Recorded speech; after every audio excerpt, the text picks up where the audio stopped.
Saudara, kasus juga nih, pagar laut.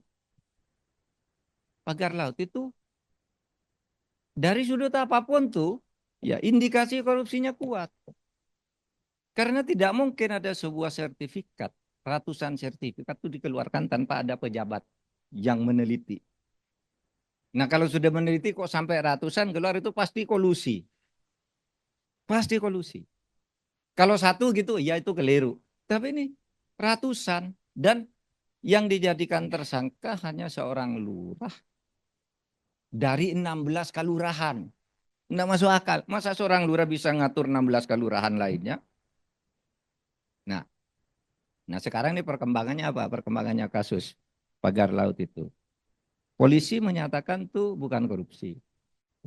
Hanya pemalsuan yang dilakukan oleh seorang lurah bernama Kohot.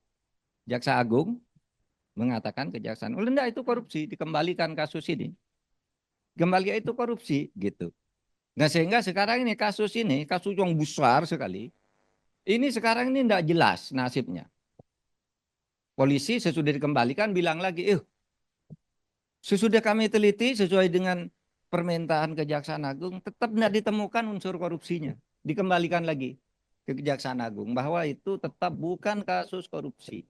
Alasannya apa kata polisi, Pak Juhadda siapa? Yang kemarin 2 hari lalu menjelaskan. Karena katanya tidak ada kerugian negara dalam kasus pagar laut. Nah ini salah total. Korupsi itu kerugian negara tuh hanya satu unsur dari 7 jenis korupsi, 7 jenis utama korupsi itu. Ya, yang utama itu, yang pertama definisi korupsi itu memperkaya diri sendiri atau orang lain atau korporasi dengan cara melanggar hukum. Itu sudah pasti ada kan, ada perusahaan yang disebut, ada adalah kohornya yang berkolusi dengan cara melawan hukum dan menimbulkan kerugian negara. Itu korupsi yang menggunakan APBN. Kerugian negara. Lalu kalau suap, enggak usah pakai kerugian negara. Saudara tahu, Pak Akil Muhtar itu di penjara. Tidak ada kerugian negara sama sekali. Karena dia hanya nerima suap. Ada yang banyak sekarang masuk penjara karena gratifikasi itu. Tidak ada kerugian negara. Dia hanya apa mendapat, kalau suap itu tolong dibuatkan ini uangnya. Tidak pakai APBN uangnya. Tidak merugikan negara. Jadi masih ada 7 jenis korupsi lain yang menyatakan bahwa tidak perlu kerugian negara. Kalau sudah ada perbuatan melawan hukum dengan menggunakan jabatan, ya, yang berakibat pada keuangan bukan hanya keuangan negara, tapi misalnya ya masih masuk korupsi misalnya. Saya pejabat, ada proyek sini, tidak korupsi, tapi proyek ini dikasihkan ke saudara saya di sana. Ini masuk korupsi. Penyalahgunaan jabatan, ada penggelapan jabatan, memindah rekening dari punya kantor karena ini masih mau dipakai 3 bulan lagi masuk ke rekening saya dulu. Nggak rugi negara. Itu untuk perbuatan itu, untuk pembiayaan proyek. Korupsi juga.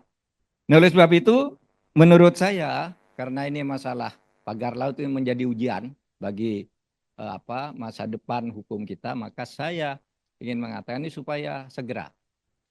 Satu caranya, Kejaksaan Agung itu bisa mengambil alih kasus ini secara sendiri tanpa harus lewat polisi. Karena apa? Ada 3 lembaga yang bisa mengambil tindakan terhadap korupsi ini. 1 KPK, 2 Kejaksaan Agung, 3 Polri.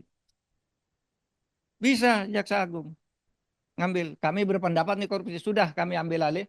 Yang kemarin soal Kohot itu Lurah Kohot tuh eh, dianggap penggelapan atau pemalsuan. Ya kita proses sesuai dengan temuan polisi tapi korupsinya kami ungkap. Bisa. Yang kedua, polisi itu sekarang sudah punya badan pusat penanganan tindak pidana korupsi yang baru itu. Ya. Iya, Portas Tipikor supaya serahkan aja ke situ. Kapolri mengatakan udah ini Tipidum sudah tidak bisa lagi, tidak menemukan kamu yang nangani. Itu bisa kalau mau. Tetapi sekarang persoalannya itu jaringan. Sehingga setiap tindak pidana korupsi itu sekarang ini kalau berjalan udah mulai baik nih di tingkat bawah nih. Saya kira kita harus apresiasi juga Kejaksaan Agung dan juga tidak boleh juga menafikan bahwa peran Pak Prabowo cukup bagus nih dalam mengungkap korupsi ini, terutama di dalam statement-statementnya, dan itu dilakukan oleh Kejaksaan Agung dalam banyak kasus gitu. Tetapi kalau sudah menghadapi dua hal, biasanya berbelok. Korupsi itu kena pada tahap tertentu. Kalau sudah menghadapi oligarki, pemilik modal yang diduga punya kaitan dengan pendanaan politik, macet. Sama kan? Yang pagar laut tuh berhenti. Padahal korporasinya diungkap lebih dulu tuh daripada kohotnya. Kita baru tahu soal arsin itu kan sesudah itu ribut karena ada korporasi melakukan itu. Kenapa kok jadi ke orang kecil? Sesudah masuk ke sini enggak berani.